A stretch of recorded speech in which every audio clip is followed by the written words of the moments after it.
Hello and welcome to WEF Weekly. We roll into week 2 of competition here for the Winter Equestrian Festival. A fantastic week behind us as well. We bring you reviews of that. We look ahead this week. We're out on the big, beautiful grass arena as well for the WeatherTech Grand Prix. We've got dressage, we've got hunters, a little bit of everything. Welcome to WEF Weekly.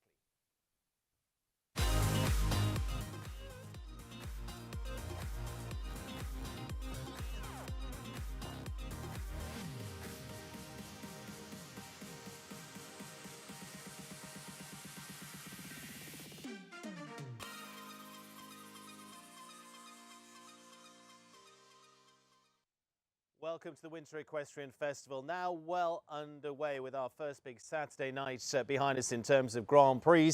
Already big results in the books, and we'll be talking a lot of those here through today and the coming weeks as well. Lots to look forward to this week as we head out onto the beautiful grass arena. But of course, all of the showground is in action. This week we are at full run, full capacity, full steam ahead for Wellington International 2025.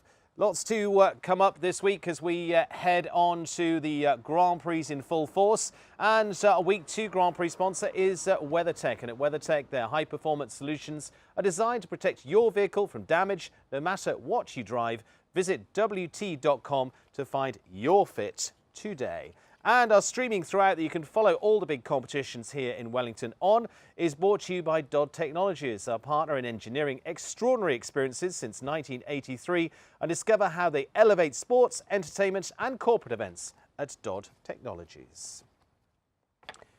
And our programmes each week are presented by USEF, the presenting sponsor of our live stream, in part with support of US Equestrian Federation and the USEF network as well. So it is all of the week to look forward to, and as I say, much in review as well for the Winter Equestrian Festival. Feels a little bit chilly today, but again, compared to many parts of the world, we will take it right now. It's looking good, it's dry, it's clear, and we are looking ahead for some amazing weeks of competition here in Wellington as well, because we've got lots of big news coming up for you too this week, as well as we look forward to the coming week Grand Prix and a rise in the prize money. And the Lugano Diamonds Grand Prix is going up to $500,000. So more on the table there for the big 5-star on what is our Week 7 Lugano Diamonds Grand Prix. But that is not all. 2 weeks later, $500,000 Grand Prix for the Bainbridge Company's Grand Prix as well. So thank you to both those sponsors who are putting even more into the lineup for those big Grand Prix. So 2 Grand Prix for $500,000, and the Rolex US Equestrian Open 5-star Grand Prix, part of our Rolex series now, is going up to $750,000 in terms of prize fund. So a massive lift on the big 5-star Grand Prix coming up from Week 7 onwards as well. We've got lots of prize money in the pot for those to compete for as well over the coming weeks too. So that is all exciting news for you, but lots of news that's come from around the rings as well. WEF 1 in the books. And as I say, it is not only the big competitions in the international arena we've been looking at, we've also had competition around the whole of the ground. So let's take a look at who some of our winners were there as well out there on the grounds. What is it? 12 rings plus have been in big competition as well. So everything from the Pony Hunt and Go Derby, won by Lily Ward, no less. Daughter of McLean was in action with Woodlands Corduroy claiming the win down there, picking up the ribbons there very nicely down the rings as well, getting a little bit of training. Congratulations. Looks like Jimmy Teran down there and the rest of the family all joining in. We moved up to the $30,000 KPKC Grand Prix as well. And it is Mark Blumen with SNL, the combination Maracana, that were the winners there for Colombia, claiming the CPKC Grand Prix. Dressage as well, the first of our 4 World Cup qualifiers taking place here in Wellington this year. And it was Germany with the first, the wins. Felicitas Hendricks at that point in the test in second place, moved up to first place with a final score of 78.2, with Germany the first win on the cards. 3 more World Cups to come on those Friday night competitions as well. The target there, as you saw, 77.28 at that point. And that was actually set by Adrian Lyle and Helix, who was going to finish into second place in the end. And for them, taking the US squad into second place for them. Again, another regular and a great one to see out on the big nights there. And Taylor Williamson-Sullivan finishing into third place as well. We're getting lots of what happened last week as well here in Wellington with my three guests who all played their part in competition here last week too. And delighted to say Roberto Teran, representing Colombia. Roberto, on the back of 2 wins last week. It wasn't a bad week at the office, was it? It was a great week. Any win here is amazing, and I had 2 last week, and I'm very excited. Charlotte Jacobs, top 5 in the Grand Prix, then followed it up with a great result as well on the Sunday Hermes Classic as well. You're straight into top gear. Yeah, it's a great start to season. It's how we wanted to start, so I'm excited for the rest of the year. And our Saturday night star, Nayel Nassar. Nayel, for you, ESI Ali landed the knockout blow in the Grand Prix there as well for you. How does it feel? Because that's what your first Saturday night win. It was my first Saturday night win here at Wellington. Yeah, it always feels great to win here, especially early on in the season. It kind of motivates you for the rest of the way. So yeah, we're excited. You're going to be looking forward to, well, all looking forward to those big Grand Prix. Move up in the prize money in the Grand Prix there. That's welcome news. It's fantastic. Yeah, I think it's great. And the sponsors getting behind the sport and giving us more to jump for. This is one of the toughest places to jump, and I think the prize money should reflect that. Excellent. Charlotte, that puts a bit more on the table as well. Yeah, I mean, it's exciting, and the sponsors are fantastic to move up the prize money like they did, so we're looking forward to it. Roberto, you've been second in the Rolex Grand Prix before. Now we're going to talk about that later on. 750,000 on that this year. That's going to make it even more appetizing. Yes, of course. It's one of the toughest Grand Prix of the year, and we need to be jumping for that kind of money here. Looking forward to it. Let's reflect, Nayel, from your point of view on the Grand Prix last week, from the Southern Arches Grand Prix success for you, up against some chap called McLean Ward. Who's that guy? Who's that guy? High star hero on this occasion. We've got a head-to-head of the two of you. Nayel, talk me through a little of your round, because you were basically stride for stride in terms of numbers all the way around. So coming to this third jump here is one place where I managed to leave one out from McLean's round. I think he ended up on 11 and I ended up on 10. Everywhere else we pretty much matched each other's numbers. But Ali is just naturally such a quick horse. High Star Hero looks like he does spend a little more time in the air than my guy does. This was probably the hardest part of the course. That vertical came down a lot, and this was a tricky angle to nail the Liverpool Oxer with. And then I managed to get the leave out home pretty easily, which surprised me. I mean, this horse doesn't have a ton of experience under lights, so you know, we felt like he was ready for it. But again, you never really know what to expect until you've thrown them in there, and he was unbelievable. I was going to say, what were your expectations going into the jump off at that stage? You know, I mean, he is a fast horse, and we've had success in jump offs before, so I knew it was all within reach. You just, you know, with it being a first time and with McLean going so fast, I just wasn't really sure if it was going to be quick enough to actually catch him. But the plan worked out pretty well. I felt like I went to my horse's strengths in all the places where there were risks to be taken, and we came out on top.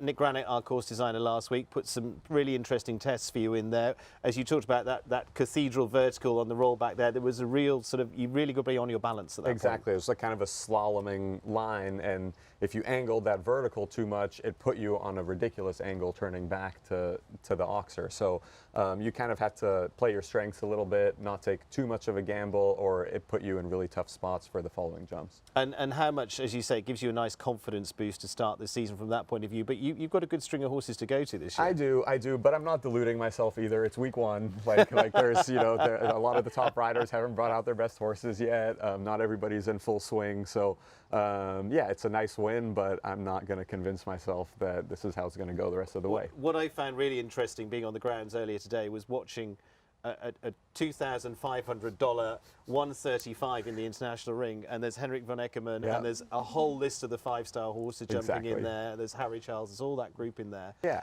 It was just quite interesting to see, as you say, we're just getting going. It's week one, yeah. In theory, this should be the easiest week, right? Even from a course builder's perspective, you know, I expect the courses to get bigger and tougher and wider and more technical as the circuit goes on. It makes sense. It does. Yeah. Well, congratulations. Thank you. Regardless, Okay. it wasn't easy. It Thanks. wasn't easy.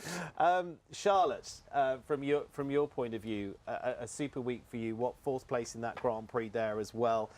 You finished superbly in the Holiday and Horses Grand Prix, same Yeah. place here back in November with Playboy. Yeah. Talk to me a little bit about that. Yeah, hopefully I'll have a podium soon, but I'm sort of sitting in fourth and fifth now. No, I thought Saturday night was really exciting. My horse is 10, just like Nayel's, and I thought it was a nice Grand Prix for him to get into the big ring under the lights Saturday night. It's a different atmosphere here completely from other places, so really wanted him to go in and have a positive experience.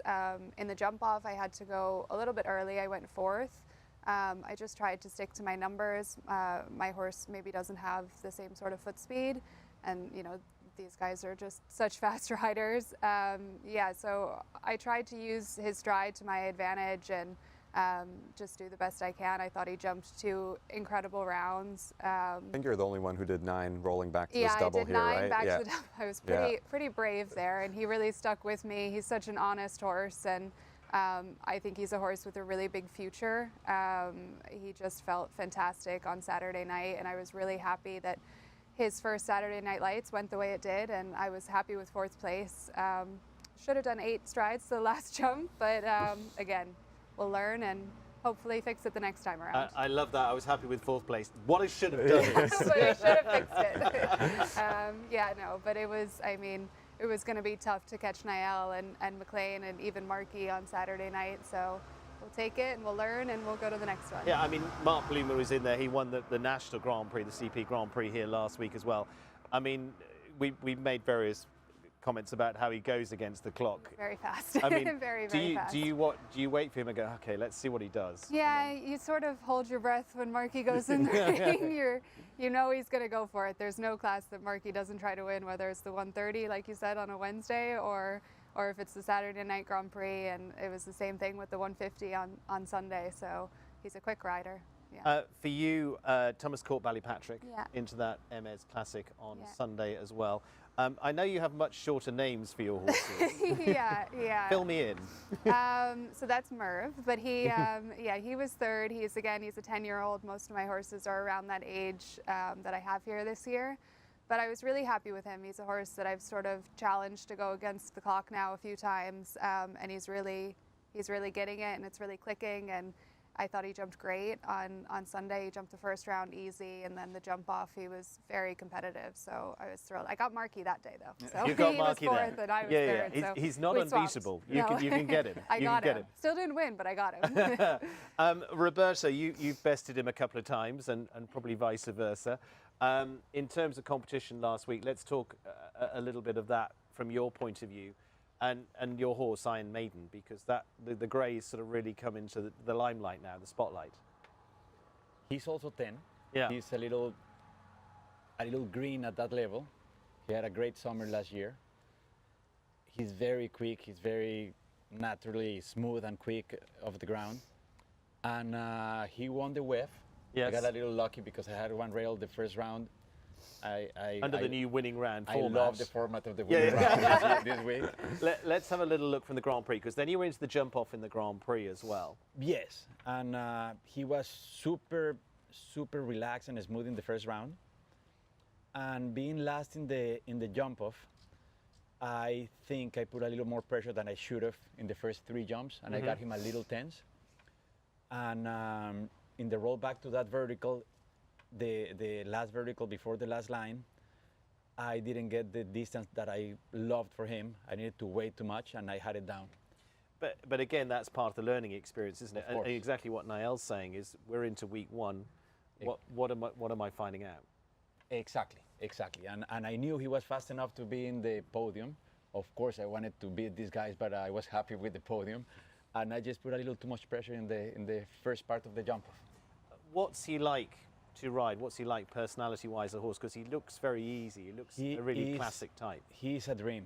He's kind. He's very sensitive. He wants to work every day. He has no perks. He's very, very straightforward and just a good horse. Just like you guys. We mentioned the Rolex Grand Prix in there. You've been second in that going back to 2023, Days of Toff, which you were talking to me a little bit earlier on, is a horse that's going to be coming out in the next few weeks as well. Yes, this is coming. He showed in California in December. Now he's coming out next week, and the plan for him is to do a couple of 5 stars in February and the other 2 5 stars in March. He feels great. He's not a young horse anymore, but he's in top form, and I think he's going to have a few double clears in those Grand Prix. Yeah, he's what, 17 now? 17. 17, but still going strong, which is great. Really strong. Yeah. Yeah. And for you, I mean, he's a horse that took you through to the Olympic Games as well. Yes, So he went I mean, to Tokyo. He went to Denmark. Yeah. He has gone to Aachen twice with me. This year we were a little unlucky and we didn't go to Paris, but I think I have a few more years of him doing good 5 stars. And that's the thing, and it's all about horse management now, isn't it? When you're getting into that stage, 17 plus, because horses can go on beyond that. Exactly. After he finishes each year, I take the shoes off. I let him rest a little, let him be a horse, and in between shows, when we are going all the time, the jumping is minimum. We just have to keep them in shape and happy and pain-free and let him be himself. Exactly. Yeah. He knows his job, and I think he's feeling great. Nayel, you've had horses as well, going through Laudan and many others that you were able to keep running for quite a while. Again, it's talking to them, really, isn't it? Absolutely, and I think you're seeing it more and more nowadays. The horse care, the management has gotten so good at the high level that horses do jump until they're 16, 17, 18, and they jump better than they did when they were 12, right? So I think it's a testament to the direction the sport has been taking and the emphasis we've been placing on horse welfare and longevity. And they're paying us back in a great way. Having horses compete in their late teens is special, and it's not easy to do. And Charlotte, you're one that loves to get a partnership early on with 5-year-olds plus. So to have for you 10, 12, 13, 14 years with a horse is a big partnership. No, it's amazing, and hopefully I have that longevity with the horses that I have now. Like I said, mine are all sort of just up and coming these last few years, but I have had them since they were young horses, and I'm jumping a horse this week that I've had since he was 5, and I mean, I said, like, it's feels like he's still 5, but he's 9 now, so it's like, okay, you're a grown up, like, let's go. You're time not a to kid go. anymore. Yeah, but again, hopefully you do see them through to those late teen years. I mean, see Rockefeller this year. I think he won 2 5-star Grand Prix. Yes. So I mean, He's it was 19, so he's 20 19. now and still incredible. going. So And the technology with our vet care also plays a huge role. There's a lot of things And we the can solve. farriers, Yeah, we can solve now that we couldn't solve 10 years ago. And understand the horses from that point Absolutely. of view. Yeah. And, Roberto, from your side of things, as you say, you're now building that next generation. I mean, Days of Toff is an Olympic horse now moving on with what's going to come next, kind of thing. And Iron Maiden hopefully slots into that slot. Yes, of course. I have that one. I have one that is 12 called DSP Callas that she jumped some big classes already. And I have 2 really nice 9-year-olds coming along that they look scopy, careful, and what we're looking for. And we're just waiting for the next string to support the older ones. Let them go. Nayel, from your point of view, horses like Igor, that you've been on the podium here. Last year we were on the podium here in the 5-star Grand Prix as well. What, week 9 from that point of view? Again, 7, 9, one of the weeks. But from your point of view, we'll take a little look back at some of that as well. But what that's like to get out there on a horse that, I mean, you've competed this horse through to Tokyo as well, to Olympics. I mean, my partnership with Igor is special. We've been together for over 4 years now. And he's just a very unique horse. Just seeing him on the screen kind of puts a smile on my face. His head is so high. He's got his own kind of shuffly canter, but he's a fighter and he's got so much will. And I think nowadays that goes a lot further than quality or carefulness, scope. They have to want to do it, and they have to want to work every day so that you can improve them. I think their work ethic is just as important as their physical abilities, so that us as riders have a chance to improve the horses. And so, it was an interesting journey with Igor. He's going to make his season debut in a couple of weeks, hopefully. So we're excited to have him back. He's 17. He had a minor injury last summer, so he's had the first break in his career, I think. Yeah. So as you can imagine, he's pretty crazy these days. He's chomping at the bit. He's kind of ready to get going. We have a new flat rider, actually, Max, and he was flatting him around, and he asked me, he's like, is he always like this? Really, once you get going, he settles down into his job, but he's just, he's chomping at the bit these days. He hasn't been doing so much, and he feels good in his body. So again, an older partnership. He's going to be 17 this year, so I'm excited to get him back going. He loves this ring. He loves Saturday nights, so it'd be special to be able to get going again. He says, "Go." And it's fascinating when you see some, retired horses that are in their 20s that are sitting in the field, and they see the truck going off, and they're like, "Am I going? Am I going?" Because they've loved it so much. It's ingrained in them. They've been doing it their whole careers, right? So, yeah. You mentioned there, Max, but you have a big team in terms of a work team, but in terms of you and the family are all involved in the sport as well and being supported. Yeah, I mean, it's great. It's wonderful to be able to share this passion with people you care about. Obviously, my wife is a huge supporter and a big fan of the sport and a great athlete herself. But there's a lot that keeps the machine kind of going. We have a really strong team at home of riders, of barn managers, of caretakers for the horses, and we've got a big office team too. I mean, it's a big thing to be able to jump around and kind of pop all over the world with these horses to try to compete. And so we're really grateful to have that. And I'm sure it's the same for everyone sitting there. I was going to say, Charlotte, you very much, it's a family business. Your father and your mum's been involved all the way through. Your uncle's competing here when he can as well.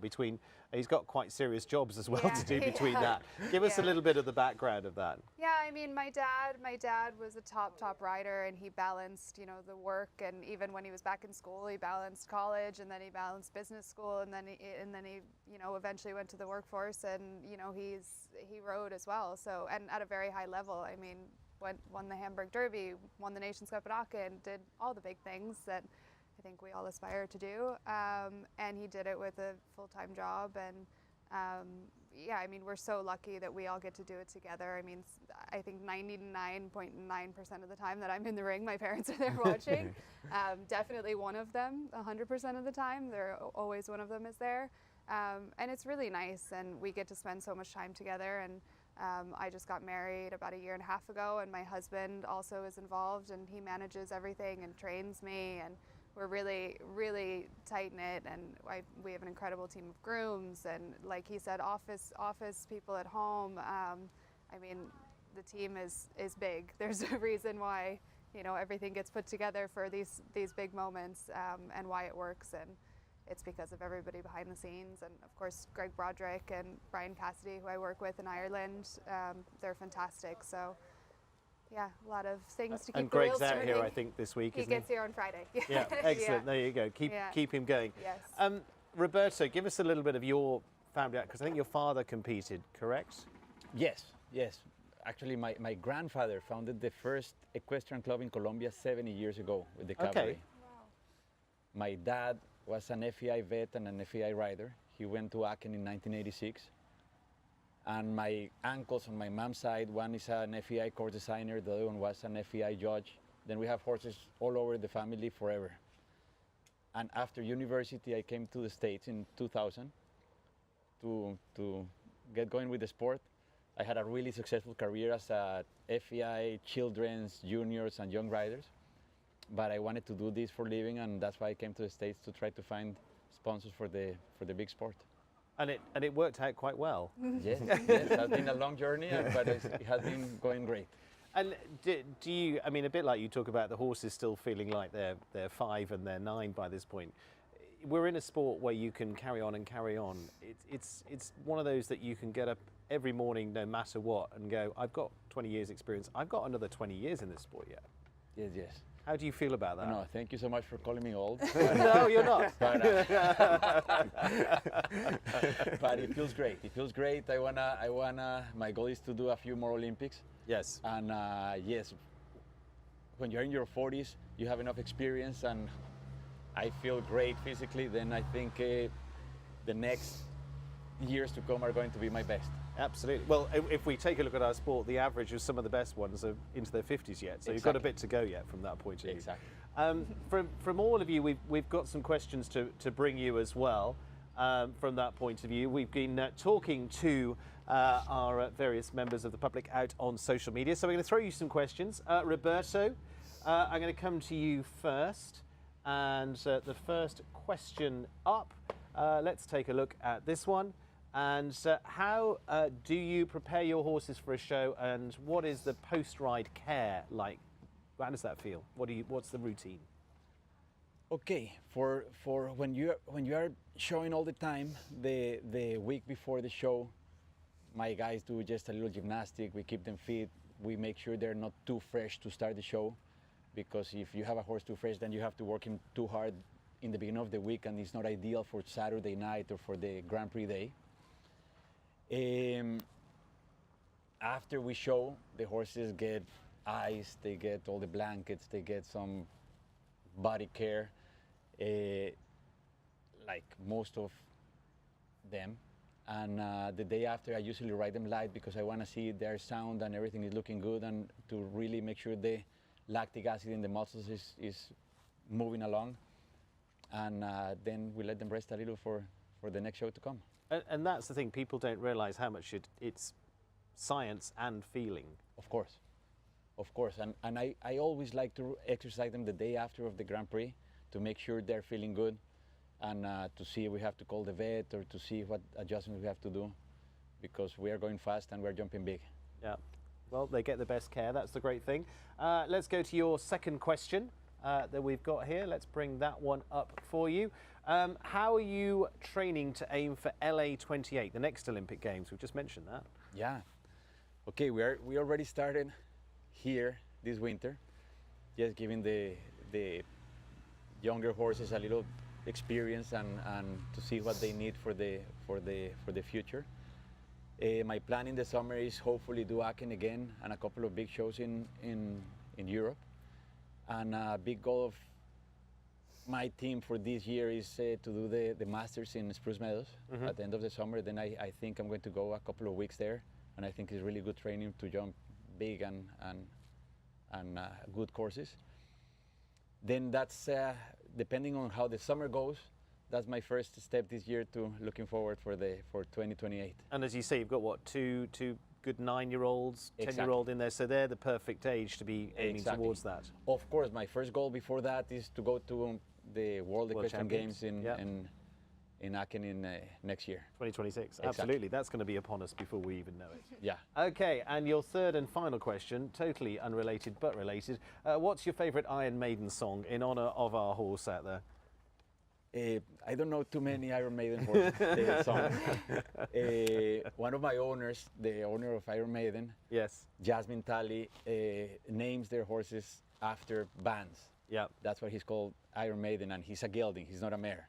And but we're talking with the staff, and Run to the Hills is one of the songs that seems to be very popular. There we go. Yes. That keep up with the That gallop. could be one of my favorites. But you've got another horse called Santana, and I'm guessing there's going to be a few more bad names. Santana, Rolling Stones, Yeah. Rammstein, Yeah.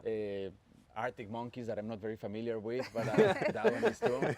I have Nirvana, AC/DC. We have a bunch. You have a bunch. There we go. We hadn't quite twigged that now. Metallica, yeah. Now we know. Metallica. Okay, Yeah. great. Charlotte, your turn. No Iron Maiden questions. You're safe. Okay, good. This one is our first one up. Let's take a look at this one. And this is from Alexa Pessoa, actually. Are you going in the Grand Prix on Sunday or to the Bills game on Sunday? Which is more important to you?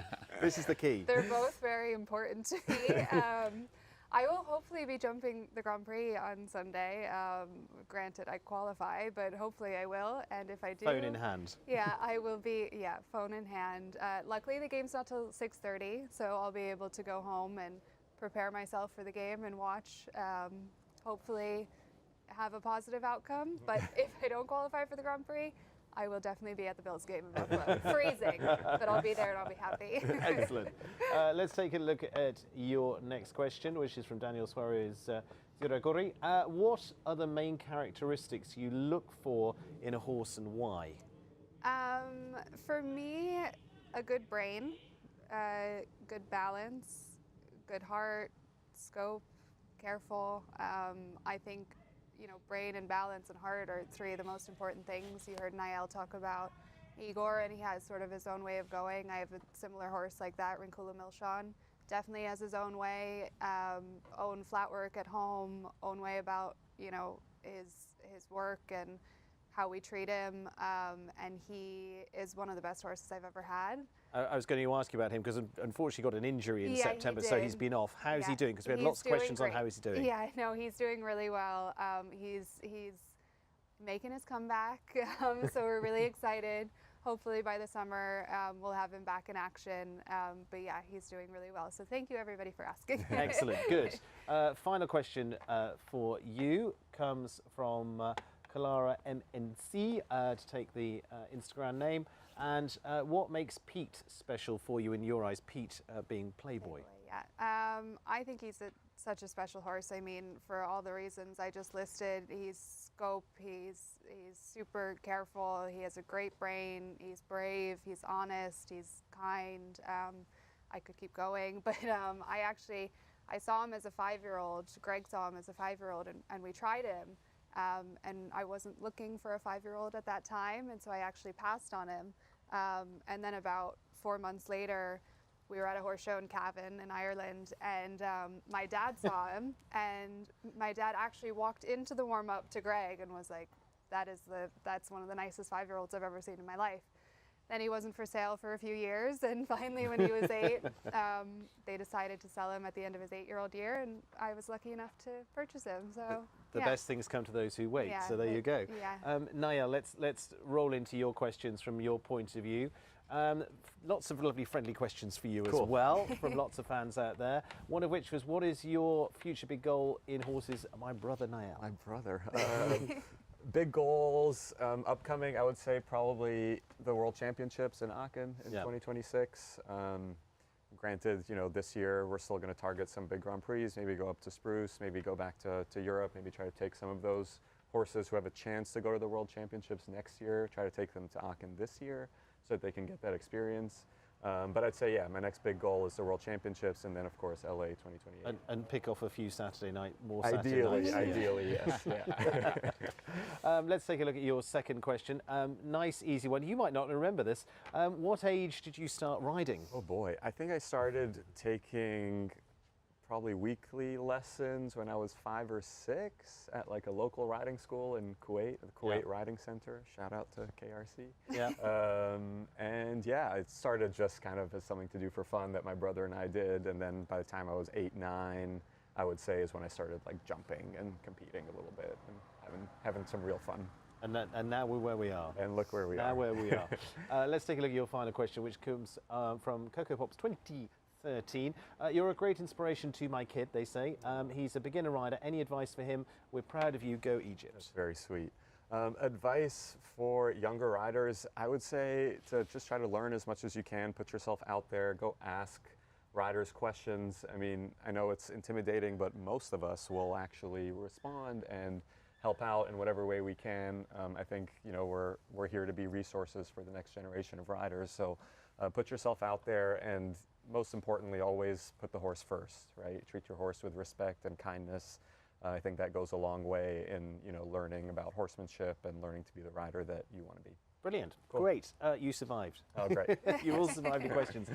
Let's just reflect on this week before we bring things to a close of a big week ahead of us, because we are back on the grass out on that wonderful arena as well. Of course, the main international arena here is going to be in action as well, but the international competition takes place over on the turf this week. Last year, it was Richard Vogel who was the winner of the Grand Prix there with Cedello, with an amazing flying finish there from that point of view. One that was certainly worth watching, and one that certainly set up for the rest of the season of what was a very big year for him, as well, as we've all been well documented in seeing. But a fantastic runner with Cedello. Cedello, of course, is back with us. Richie's here with plenty of horses, which is great to see. We're joined by the likes of Christian Cook. Ben Mayer's been so successful in this Grand Prix over the years as well. Had several big wins with Tic Tac, and then as you can see from this one out on the grass, it gives you a chance to really rev things up, because this was the final I was gonna finish. say, he won by a lot. Yeah, right? he That won. wasn't- He that wasn't stormed close. it. Okay, 3.5 seconds. Yeah. Checks He out. stormed it. Will we see something similar? Who knows? Good luck to all those. But what's taking place this week? Thursday sees us into the 145 speed from that point of view. Friday will see us into the WEF Challenge Cups a little bit later than normal, because we start tomorrow out on the turf. Dodd Technologies class to start us off. Adequate WEF Challenge Cup takes place on the turf on Friday. We've got the meter 50 class as well. That's going to be on Saturday. MS Series $32,000 class, and of course the start of the Brain Juice U25 series as well. So the younger riders are in action too. They've got their welcome class to start off the weekend, and then after that they go into a Grand Prix on the Sunday as well. We've got a National Grand Prix for you as well, $50,000 Palm Beach Equine National Grand Prix too. And if that wasn't enough for you, we bring you the U25 Grand Prix 2 as well on Sunday, and that is again 31,000 just over for that, and the WeatherTech Grand Prix as well as our highlight of the 3-star week, $140,000 in the prize fund there over there on the wonderful turf. So great to see that. Of course, continued coverage of the International Ring, which you're seeing at the moment, is taking a little sleep overnight. Out on the Derby field, Grand Hunter is in action as well, as are that makes us something like 15 rings going now. I've lost slightly track at this point. All that can be watched on wellingtoninternational.com and USEF network as well. Follow through all of that. It remains to say thank you to my guests. Good luck. Well done. Thank you. Fantastic. Great start. Thank you. Looking forward to that. And I'm really looking forward to seeing Iron Maiden out again, Roberto. Thank you so much for having us. Fantastic. Good stuff. Good luck for the rest of the season. Let's just take you to the close of what is coming up, as we've covered, and so we can settle in for a fantastic week ahead here. And just a reminder too, if you haven't visited yet, head over to the Wellington International Shop. You can do that online as well, wellington-internationalshop.com, for all your WEF merchandise there. And if you're on the site, it's just across from the Tiki Hut, so you can grab something to eat and go and have a good mooch around the shops there as well. Thank you to the USEF too, and our presenting sponsor of the live stream, in part with support through the US Equestrian Federation and USEF Network as well. And to Dodd Technologies, who bring us our live stream each week. Their partner in engineering extraordinary experiences since 1983, and discover how they elevate sports, entertainment and corporate events at their website too, which is Dodd Technologies. And of course our presenting sponsor of the Grand Prix this week, WeatherTech as well, and their high performance solution designed to protect your vehicle from damage no matter what you drive. Visit WT.com to find out your fit today. Thank you to my guests. Thank you to everybody that's going to be involved. We're going to bring you the action throughout. As I say, we'll be back on Saturday night with the National Grand Prix, Sunday Grand Prix as well. Lots to enjoy in between. It's WeatherTech Grand Prix week 2, and we are going to be jumping into that on week 2 of the Winter Equestrian Festival. Thank you for joining us. We'll see you during the week.